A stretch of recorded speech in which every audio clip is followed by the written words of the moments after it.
you're scared and are just being a hard ass, then prisoners will very quickly grow to deeply resent you. Yes, prisoners may be in prison and it's your job to enforce the rules, but you have to be smart about it, says our expert.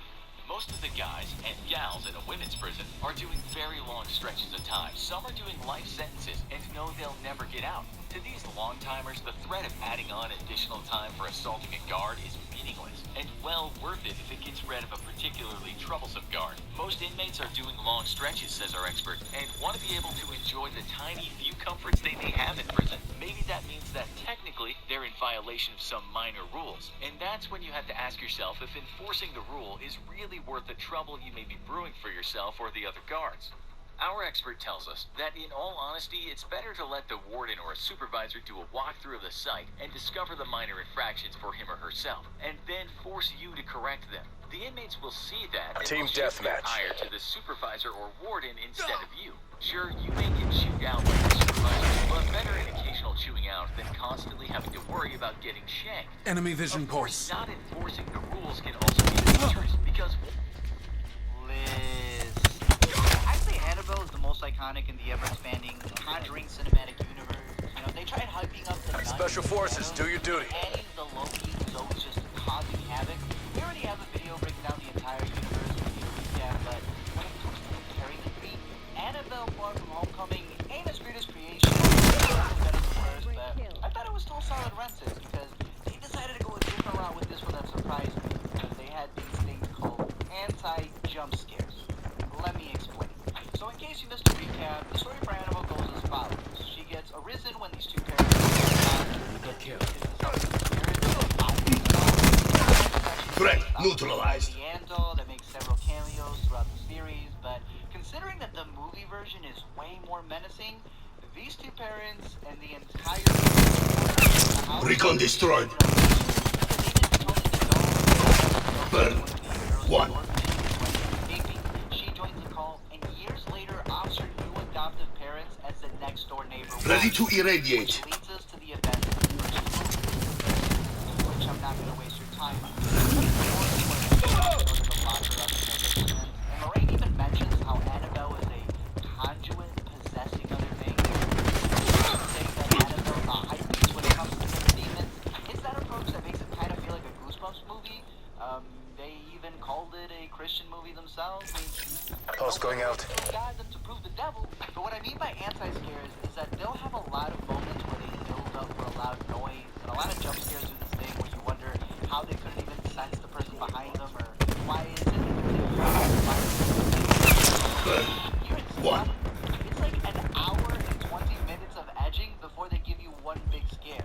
Now to some of you that's an automatic, yeah, I'm saving my money. I'm saying the side. Hostile UAV circling. Attack deploy beacon online. And I like how now Recon requesting UAV data link. while the movie is called Annabelle, it's not really about her. She doesn't really go home or anywhere for that matter. It's really about when Lorraine's coming home since her daughter feels alone. Now, since this one happened smack dab in the middle of Beast, they decided to recast the actress who had been playing the daughter. Assault pack's down. Come get it. Our attack deploy beacon is offline. I kid you not, literally been playing the younger version of every character that's interacted with a ghost. I thought a lot about what it was like to be, the daughter of Ed and Lorraine Warren. What they did, and when they leave the house, they're going into really certain danger, or you didn't know what they were going to bring back, and you were living in this house that had this room full of horrors. It's interesting seeing the story of Lauren she's getting haunted at school and no big deal to her. Alex almost lost his head in Hereditary when he saw an old lady. Judy's like, ugh, give me some space. Not only is she being chased like it follows, she's getting bullied at school. No medals for second place. Get to work.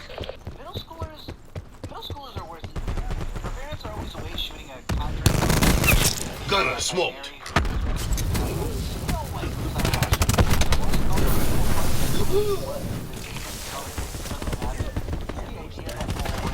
No problem letting Mary stay in her home next to Ed.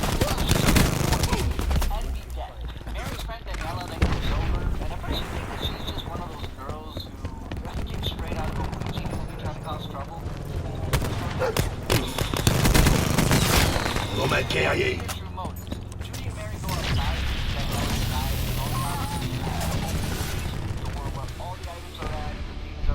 gave it your all. RTB for AAR and reassignment. For the plot. She ends up finding the keys in her office behind a picture of Jesus, which sure takes the wheel, but she has the keys on you at all times. She goes downstairs, and if you work for a museum, you're one of those people who always want to make sure people are off the grass. I'm telling you, skip this movie because Daniela goes down there and touches everything. I'm talking about, she was touching things that weren't even on the screen. At this point, we realize that she's not a party girl looking over here to cause some craziness, but she's mourning the loss of her dad who died in a car accident. The car that she was driving, and thus she blames herself. And when this hoe hears all these intimate details, Danielle then walks up to Annie's glass case, which says, positively do not. She opens it. Danielle then heads upstairs when the cake in the oven burns, but I'm telling you right now that I was surprised to see that for the first time ever, Annabelle is finally acting. The next era. I actually really like the backstory to Danielle, because that grief, that guilt, would push you to go into this haunted carnival of possession. Like, you would be touching everything because you want it to be real. If you can prove there's an afterlife, you salvage the chance of being able to talk to your dad one more time. And it's interesting because you have one character who's willing to enter the world of The Conjuring in order to reach her parent, which is beautiful when you contrast it to Judy's character, who feels that the world of The Conjuring is what's distancing herself from her parents. And Annabelle just don't give a damn about any of that.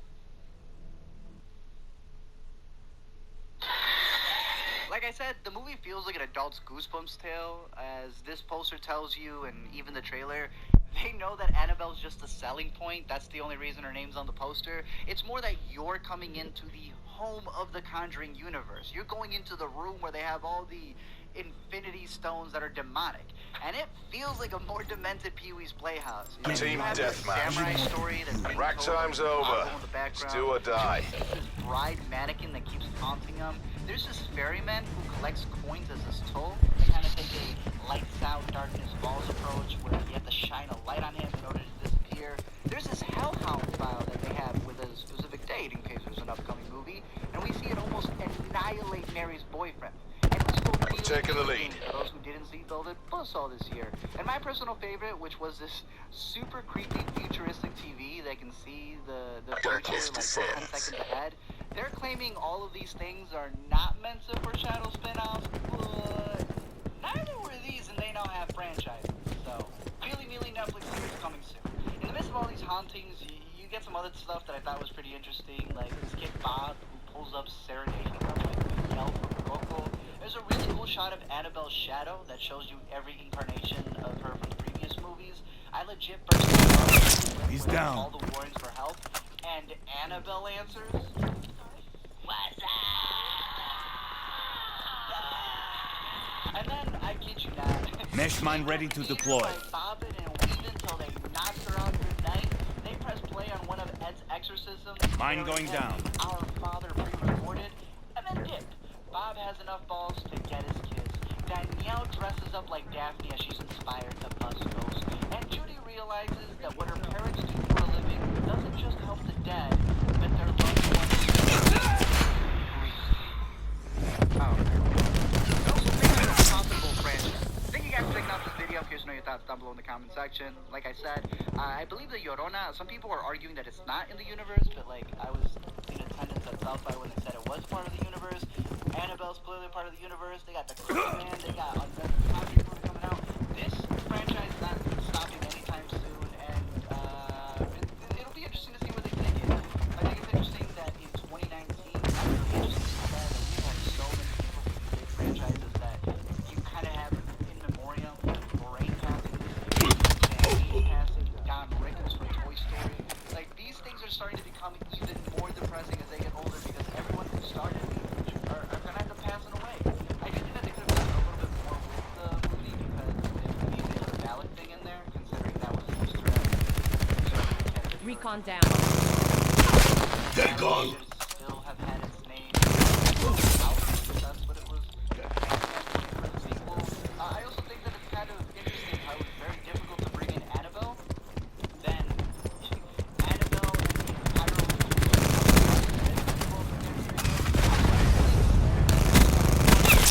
Recon wasted.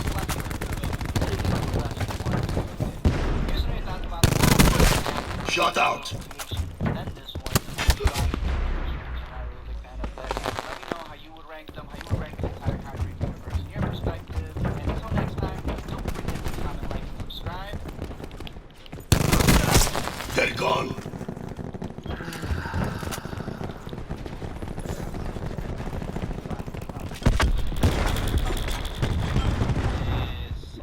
Netflix is working overtime with these releases. I noticed some Netflix movies may be like straight to DVD releases. I'll watch the right one.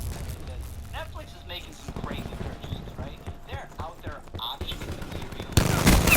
Destroyed. And the best part about these two movies is that they're actually better on rewatches, and how convenient that these two rented. TACCOM, get a counter UAV in the air. Straight. Let me explain. Ready to Someone irradiate. found I Am Mother first, since that's the one that I caught first back at the Sundance Film Festival. And I remember specifically saying it would be perfect on Netflix. I also guessed a couple more, but that's on this video right here. I think that like how... Hope you brought SPF 5000. Because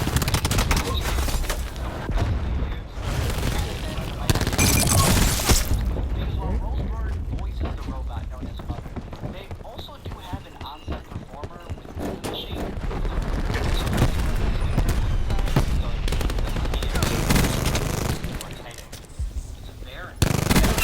Burn. One.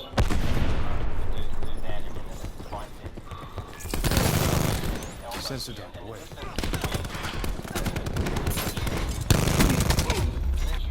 Some bullshit.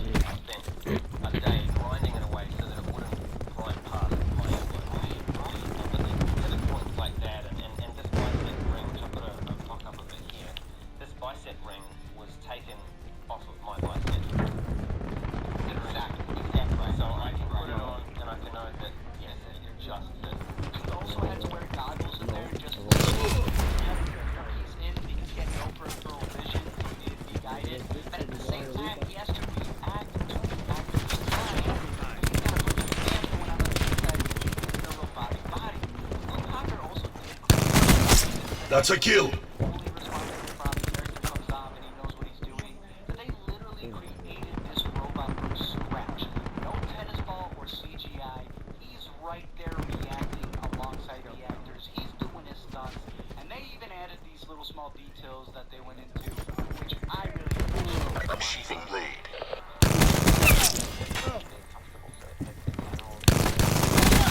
Outrider kill. So again, another full spoiler warning. Torque. KIA. Pretty much the movie revolves around this robot known as Mother, who's tasked with starting to doesn't really have that much faith, right? UAV standing by. Going hot. Care package available for tasking.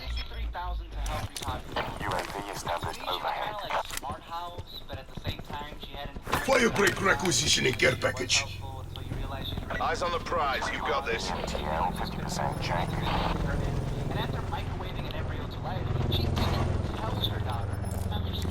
Sensor going live. TACCOM. Task drone squad above. 13,867 days have passed since the Roosevelt teenager. And when you really do the math, that comes up to 37 Got them. This isn't the same girl. What we realize is that the mother isn't just this robot. The girl has an entire penny closet full of them that she can swap in and out of. Mother is the she's all of the electronics. It's pretty much the single consciousness that's like an evil Alexa or Siri that's been listening in on us. It's studied over a human pattern and knows how to manipulate us. Exposing core. Or maybe it's like a Skynet scenario. Either way, it's very clear this entire movie is Good fight. Time to get paid. Oh yeah. It's taken Mother a little bit to get the parenting thing down pat, but she finally gets a Mother's trying to shake down. She's acting